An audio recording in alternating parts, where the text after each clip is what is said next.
Sir मेरे को सुनने में आया है कि अगर मैं अपने सप्लायर को, मैं एज अ रेसिपिएंट अपने सप्लायर को 180 दिन में पेमेंट नहीं करता हूं, तो जो क्रेडिट मैंने उसके बिल आने पे या गुड्स आने पे या सर्विसेज आने पे ले लिया था, वो मुझे 181st डे पे रिवर्स करना पड़ता है। क्या ये बात सच है और इसके मेरे को क्या क्या चीजें हैं जो ध्यान में रखने की जरूरत है? तो मेरा ये कहना है कि आपका ये क्वेश्चन है कि अगर मैं जीएसटी का एक एसएससी हूं और मेरे पास मैंने कुछ परचेज करी, तो मुझे उसकी क्रेडिट लेने के लिए, क्योंकि मेरे को उसका क्रेडिट यूज करना है, तो उसके लिए क्या कंडीशन है? तो उसमें से एक कंडीशन है 180 दिन वाली। मैं आपको बताना चाहूंगा कि सेक्शन 16 के अंदर हमारे को जीएसटी लॉ में एक बहुत इंपॉर्टेंट कंडीशन दी गई है, और वो ये कंडीशन है क्योंकि उसमें बहुत सारे एमएसएमईज होते हैं, छोटे व्यवसायी होते हैं, उनको पेमेंट नहीं मिलती है तो उनका बिजनेस नहीं चल पाता है। तो गवर्नमेंट ने एक नियम बनाया और बोला कि अगर आपने कोई परचेज किया, तो जैसे मान लीजिए सपोज कीजिए आपने 1000 रुपए का कोई सामान परचेज किया, उस पर 180 रुपए का जीएसटी लगा, आपने 1180 रुपया जो है वो अपने सप्लायर को पे करना है।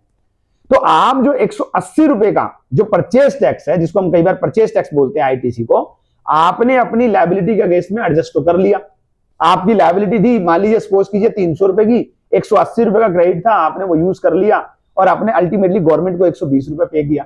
पर आपने अपने सप्लायर को पेमेंट अभी तक नहीं करी है 1000 प्लस 180 1180 रुपए की। तो उस केस में गवर्नमेंट ने ये इंश्योर करने के लिए कि एमएसएमई को या दूसरे व्यवसायी को सपोर्ट मिले, गवर्नमेंट ने एक नया नियम बनाया और बोला कि अगर आप अपने सप्लायर को 180 दिन के अंदर इनवॉइस की डेट से, जिस दिन आपको इनवॉइस मिली उसके 180 दिन के अंदर अंदर अगर आप पेमेंट नहीं करते हैं, आपको इनवॉइस कभी मिली वो मैटर नहीं करेगा, इनवॉइस की डेट। तो अगर इनवॉइस की डेट मान लीजिए 15 जनवरी की है और आपको वो इनवॉइस मिली मान लीजिए सपोज कीजिए 25 जनवरी को, तो आपको 25 जनवरी से 180 दिन नहीं देखने हैं, आपको 15 जनवरी से 180 दिन देखने हैं। तो अगर आपने उसको 180 दिन के अंदर अंदर इनवॉइस की डेट से पेमेंट नहीं करी, तो जो आपने 180 रुपए का क्रेडिट ले लिया था,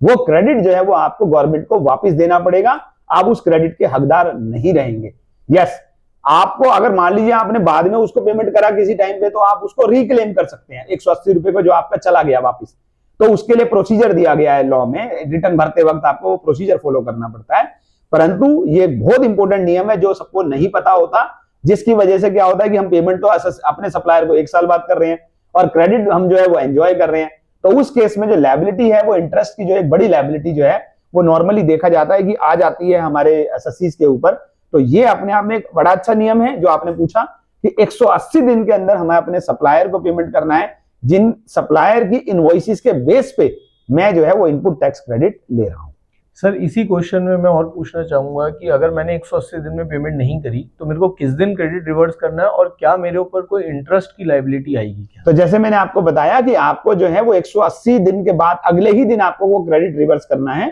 और आपको जो है वो क्योंकि आपने क्रेडिट टैक्स पे नहीं किया, तो डे 1 से, जिस दिन से आपने क्रेडिट लिया था उस दिन से आपकी इंटरेस्ट की लायबिलिटी भी जो है वो बन जाएगी, अगर आपने जो है वो ऐसा किया कि पहले क्रेडिट ले लिया और बाद में आप उसको रिवर्स कर रहे हैं।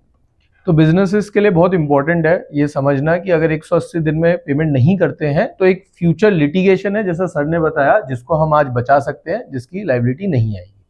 Thank you sir.